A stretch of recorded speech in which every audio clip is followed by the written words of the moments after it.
আসসালামু আলাইকুম। আজকে আবার আমার বাগানে ৩টা জবাই একসাথে ফুটেছে। তো এই যে লাল রক্ত জবা যেটা আগেও দেখিয়েছি, আর এই সাদা জবা। আর তারপর আজকের সবচেয়ে মেইন আকর্ষণ হচ্ছে যা আজকে নতুন ফুটেছে, সেটা হচ্ছে এই সাদার মাঝে এই লাল জবাটি। দেখুন মাশাআল্লাহ কি সুন্দর। শুধু তাই না, মাশাআল্লাহ দিলে আজকে কিন্তু আমার বাগান জবায় পরিপূর্ণ। যেমন লাল জবা তো ফুটেছে দেখালামই, তার সাথে আমার বাগানে আজকে সাদা জবা ফুটেছে মোট ৩টি।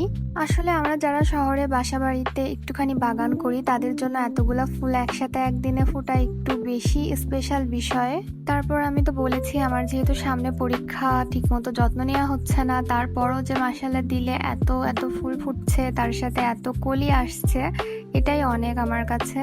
আমার কাছে এই শেড জবাটা খুবই ভালো লেগেছে। আর আজকে তাছাড়া আমার বেলকনিতে যে ফুলগুলো ফুটেছে সেটা হলো নয়নতারা ফুল, যেটা সবসময় একটা দুইটা করে ফুটেই থাকে বাগানে।